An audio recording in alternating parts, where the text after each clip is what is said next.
Hello, welcome to Godfather Barbecue and Italian. You know, when we first started this channel, the first video we did was an Italian sausage video, and it blew up in regards to our channel itself. I mean, it didn't get hundreds of thousands of views, but it's by far thousands of views above anything else we've done. And I think we've got 20 some odd videos, 30 maybe, recipes.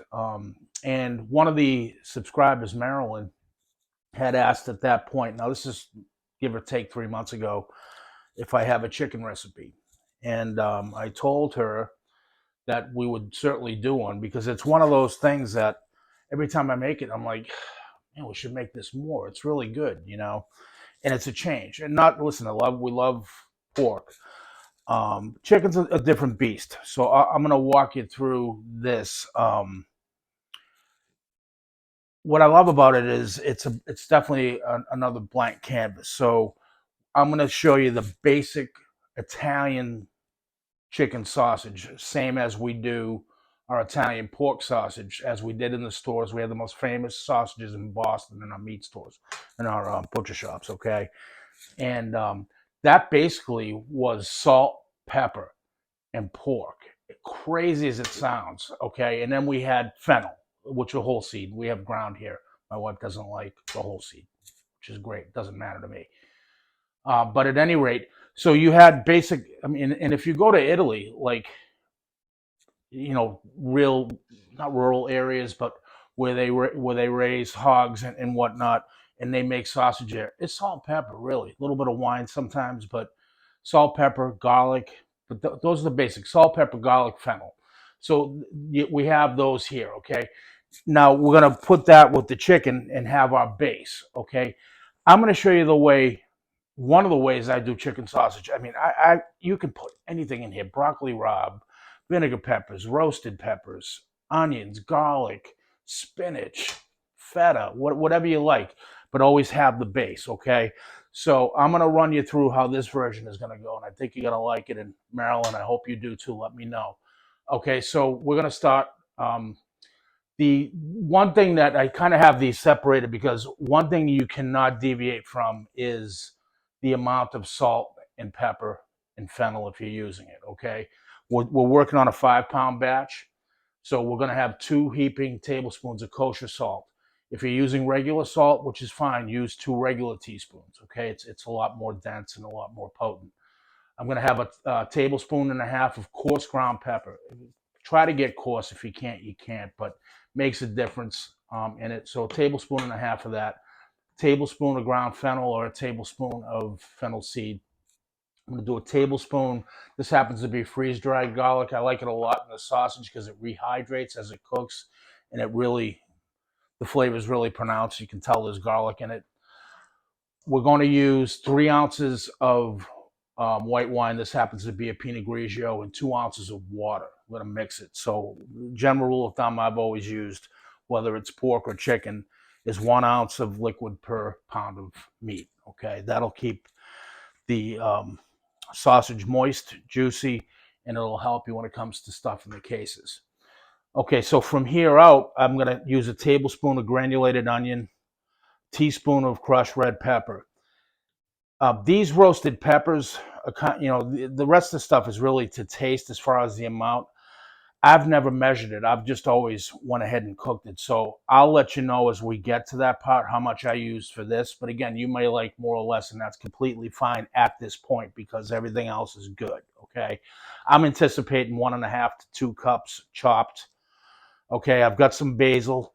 Same thing. I'm going to anticipate about a cup of loosely chopped basil, a couple of tablespoons of fresh oregano. If you can, really try to stay away from dry oregano in this recipe. You can, but it's so much better with this, and you don't need a lot. The fresh oregano is really good.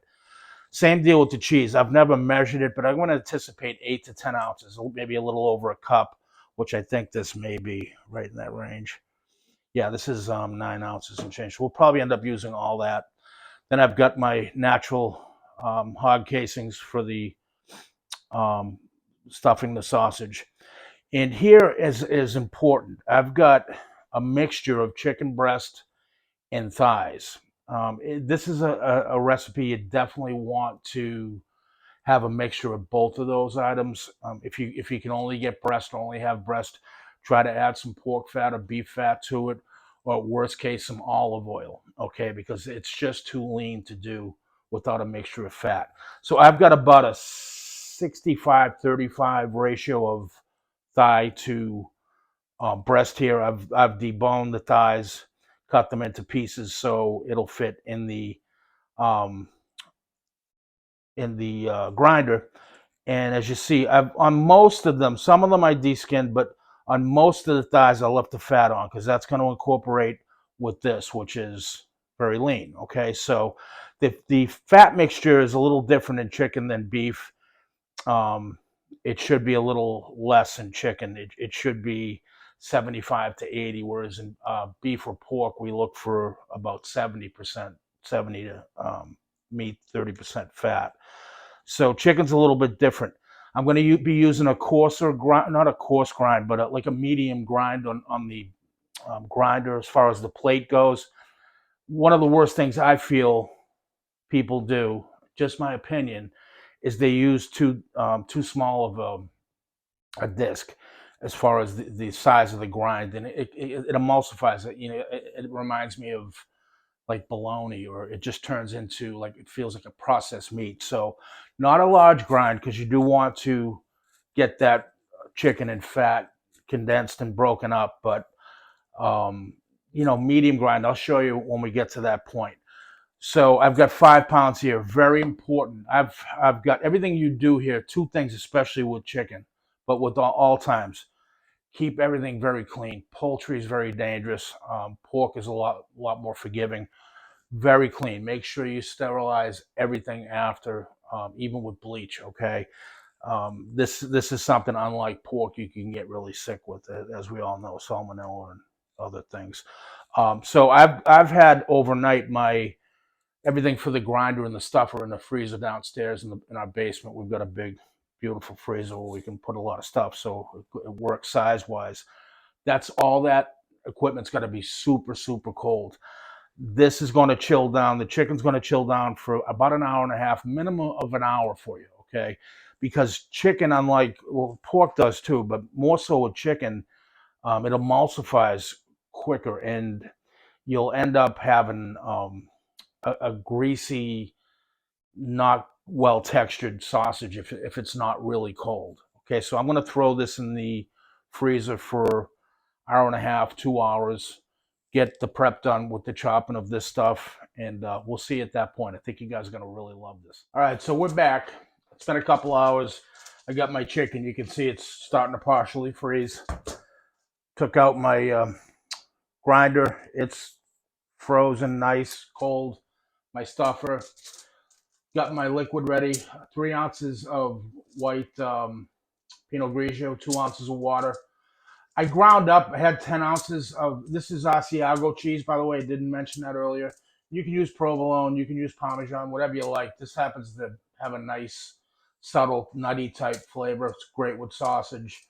The peppers ended up doing that's a cup and a half of the roasted pepper. They are in a vinegar sauce, so it'll give it a nice briny taste.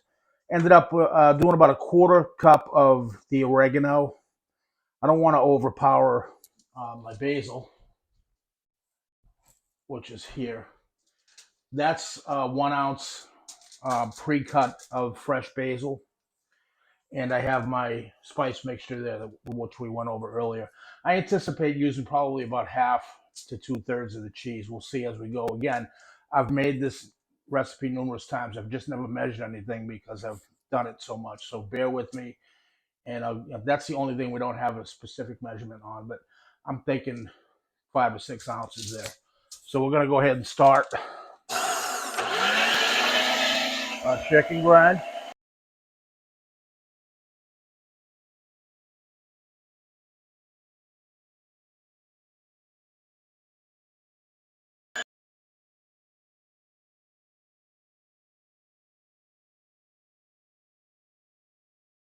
All right, that's it. I'm gonna wash up, be right back. All right, so I got my meat kind of level, flattened out, mixed it up a little bit, make sure the fat and the lean meat are mixed together.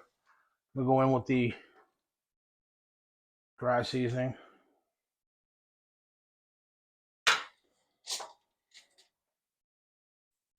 Don't worry about it. It's going to be all mixed up, so it's going to look nice. Hopefully, the end of this will get what looks to look like the the Italian flag. We'll see.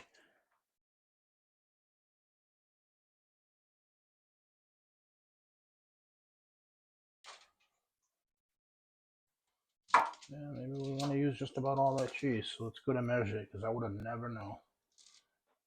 And with our liquid wine and water,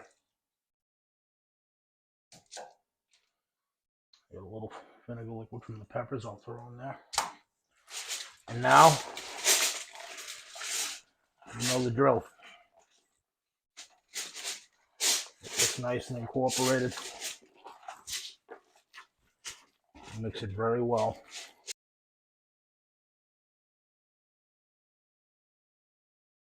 All right, we're all mixed nice and thoroughly. Don't worry about the big chunks. They're actually going to look great in the casing, and they'll go through your stuffer. I want them that way on purpose. This is going to work out great. This happens to be a 5-pound stuffer, and it works great if you have the opportunity to invest one. When you put the meat in, you want to pound it down to get your air out.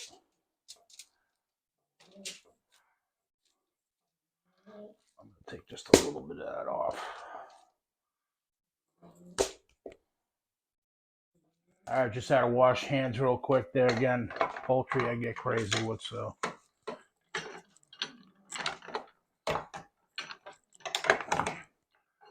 Fit our stuffer in. I'm going to move this out of the way. And we're going on with our casings. These are, as I said, hog casings. I get them at Whole Foods. We're in Cape Cod. They come all ready to rip, rinsed, and everything. Depending on where you're located, you may not be able to do that. If you can't, you can get them online. They're just hydrated. You have to rehydrate them and clean them really good, run them through the sink and everything. If your butcher at Whole Foods will take care of you, you can get them already done. I've put just a little of the water from the casing container on here for a little help with coming off. You see that goes nice. It helps it slide on. And I should be able to do the whole 5 pounds in one shot here. I guess that's enough.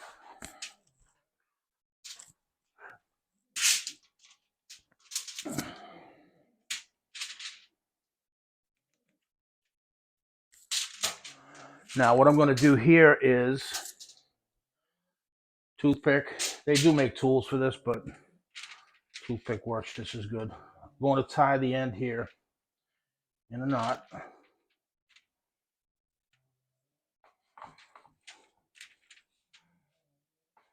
Pull it back so it's snug, and I'm going to pop a couple holes in it just to let the air escape, okay?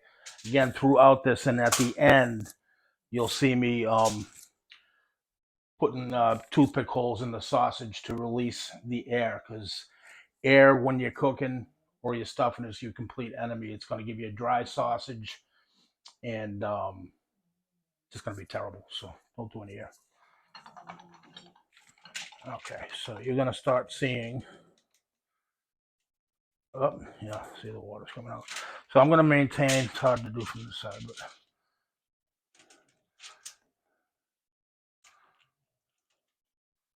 some consistent pressure.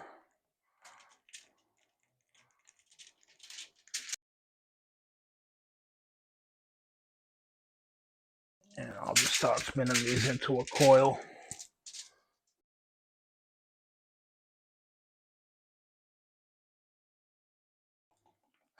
This pressure on the outlet here will control the diameter that you want. And again, keep the air on. Now you see I've got some air in there. I'm going to go ahead and head that off the pass.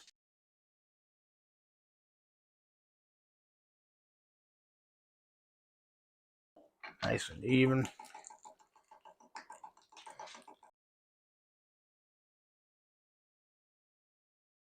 So from here, I'm going to do the same thing. Leave myself enough room.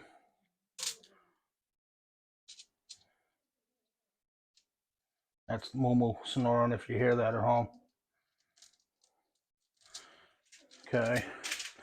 Now my toothpick. So I'm gonna go right down the coil. So make sure they don't explode on you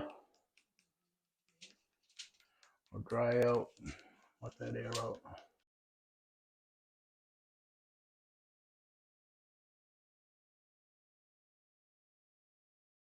All right, so I'm going to link a few of these up just so you can see how it goes. I like to have them in the coil too. Just cut them up however much you want. Throw them on the grill. These are great on the grill. Great on anything. Salad, fry them in the pan in the house, grill pan, whatever you have. So I usually make like 5, 6-inch sausage. Just squeeze gently. Make sure you give it a good pinch, but don't break the casings, okay?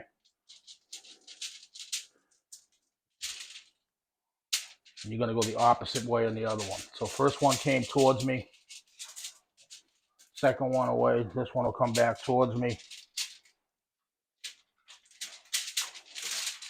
This one will go away.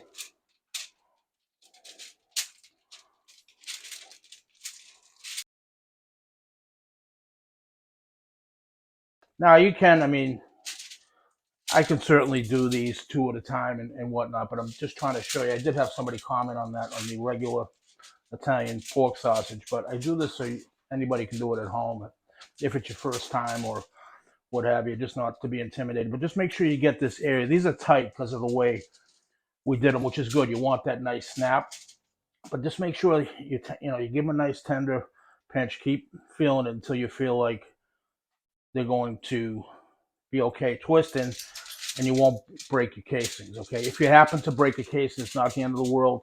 Just take that part of it, cut it off, and keep going. Put whatever you have back in the grinder if there's enough. It's going to happen. It happens to everybody.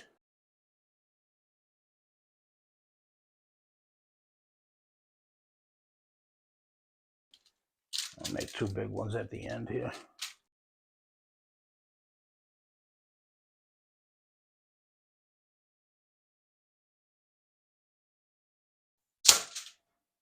Going to be delicious.